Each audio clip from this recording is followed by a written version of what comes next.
Welcome, everybody, to Cinema Therapy. Rocky, I am here with some of our participants right now. We're going to ask a couple questions after our second class today in a series of 16. We've been looking at the call to adventure in the movie Rocky, and we just spent the last, 90 minutes or so together. And we asked a couple of big questions that I think affect how we all live with Parkinson's. And the first one is this question.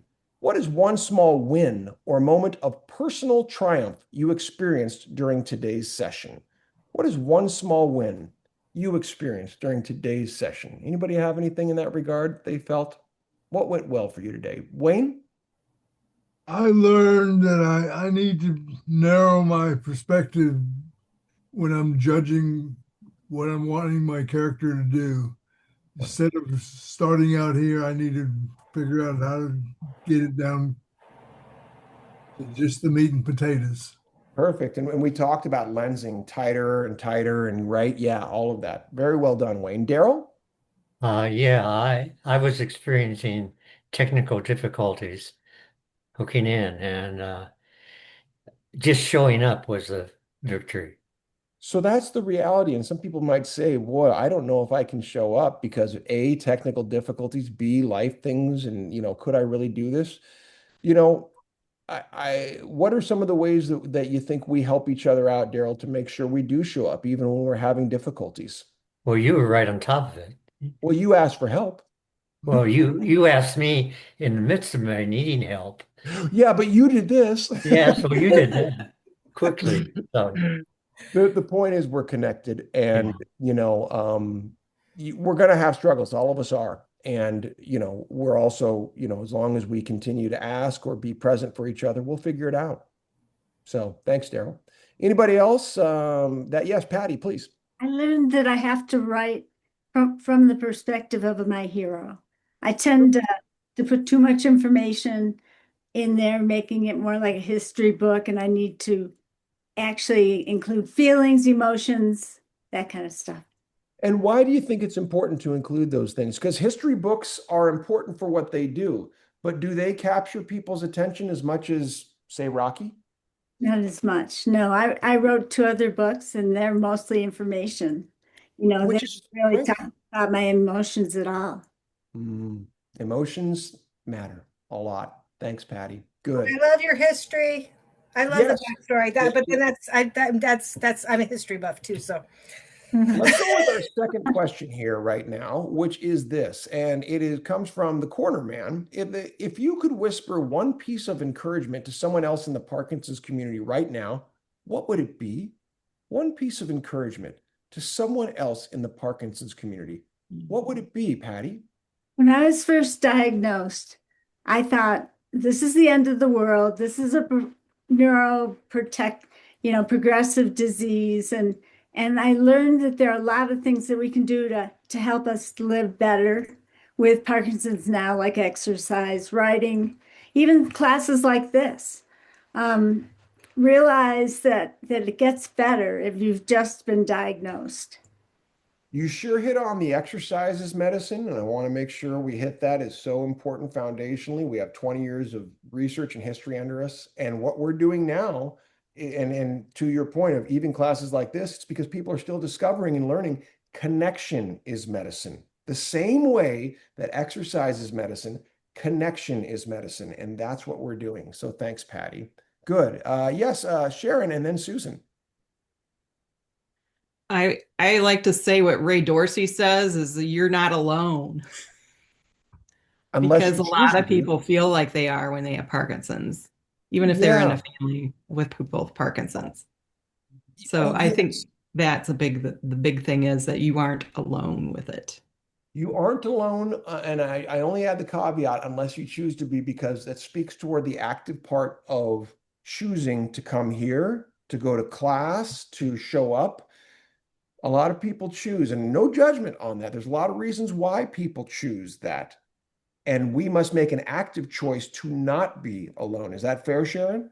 Oh yeah, yeah. It takes initiative. You have to be the one to realize that you are not alone. There are people there to help you. So And you have to be the one to say, "Oh yes, I need these people."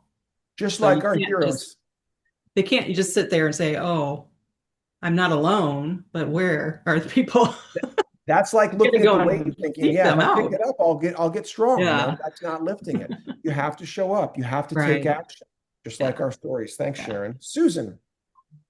So what I wanted to say follows right on what you guys were just saying and specifically addresses your question, Robert. I pictured the corner man and whispering something to that fighter.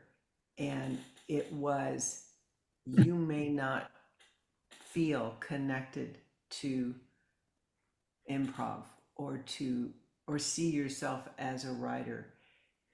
This little whisper is about apathy and lethargy, and to let you know that giving yourself a chance with something that you don't feel naturally drawn to can protect you and lift you out of that lethargy that and apathy that happens with this disease.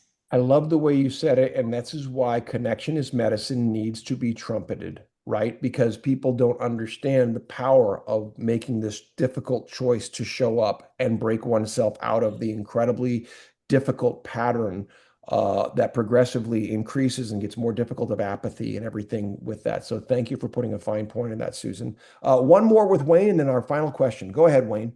Well, I want to say that since I've been doing this writing thing, I first never thought of myself as a writer, but since doing that, my whole perspective of how I've looked at Parkinson's and looked at how I'm going to approach it for the rest after 14 years of being diagnosed.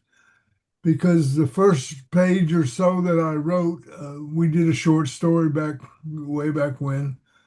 And I brought it home and showed it to my wife. And her first thought was, she said, Christ, this is dark. Yeah. And I said, I want it dark because no one sees the dark part of this disease. They see us, shaking and having a little, that's all I think that is, which to me, the physical part of my disease is the easiest thing to deal with. The hardest is all this other shit it gives you. So I learned that it'd be dark. Beautiful. This is the place for the dark and the freedom to express that dark. And you're so well met, to the point of the person next to you on my screen, at least, with Susan, because she knows what it is to only sit in the light and how toxic that can become, and how toxic it is on a broad level, too, if people only think of Parkinson's in an on state. If they only see what we allow them to see, they don't see the difficult, dark reality, and they need to. Because if they do, they will start supporting and getting behind connection as medicine and giving it all it needs so that we can live well. I'm going to roll forward with our last question just because we're short on time. Jennifer, I hope you can ask. This last one will engage you the same way. And here it is. The last question for today is, what did watching Rocky today teach you about your own resilience? We talked about today's the day. So just think about, we've all seen the movie Rocky, and hopefully people watching, oh yeah, Rocky, sure, I know it. But we watch it differently in this space. So once again, that question, what did watching Rocky today teach you about your own resilience? What was a thought or feeling about what you saw, felt, or noticed in Rocky today? In in Rocky today, it's funny, we saw more about Apollo. I was sort of fixated on Apollo, but I do feel Rocky inspires a kind of courage that I truly appreciate in everybody here. I mean, I'm kind of the odd man out, like Rocky in some ways, because I don't have Parkinson's. I'm so fortunate that way. But I do feel the connection of this community and the movement, the dance before this class, and in Rocky, movement is key. So it's a way to express oneself in the world, as is writing and the arts. the movie, the creation of it, the construction of it, the cleverness of the construction, stays with me and gives me courage to try to write something, you know. So, yes, many thoughts going through my head as you do this, but I'm so pleased to be here and be welcomed in the way I feel, you know. You're completely welcome to be here, and thank you so much. And a question, let me put this out there, everybody. What value does it have having a person without Parkinson's join a group that is predominantly about Parkinson's? I mean, is that something we need? And if so, why? I want to follow up on Jennifer bringing that forward. Let's go, Karen, and then Wayne. Yes, please. Very valuable because we need all perspectives. This isn't just for people with Parkinson's, it's for everybody.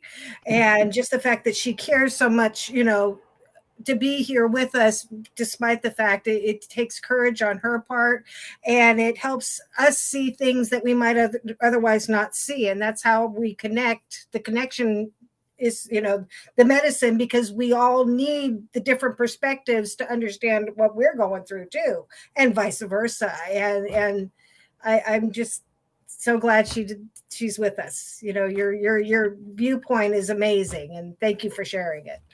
Thank you, Karen. Thank you, Jennifer. Let's go with Wayne. Yes, sir. Well, this group is a small band of warriors. Mm.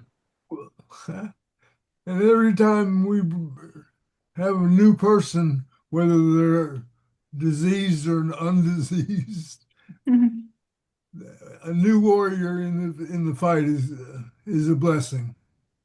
So we're proud to have you. Yes, massively so. The blessing of all perspectives, because what we do, while we tend to focus on Parkinson's, these are human conditions. The hero's journey, which is the center of what we do, is not about Parkinson's. It is about the human condition. And Rocky is not about Parkinson's, and yet somehow it is too. So this is where we push forward and dial back, and push forward and dial back. And as we look, we go, oh, look at all these connections. Look at these things I feel with this person, that person, that we're all more alike than we are different. And that is 3 o'clock. That is 3 o'clock. That is Connection is Medicine. That's our time, everybody. Thanks for being here. To our rock steady folks, hit me up with an email. Let's talk. Let's get this new class going in early August. Take care, everybody. Bye, everybody.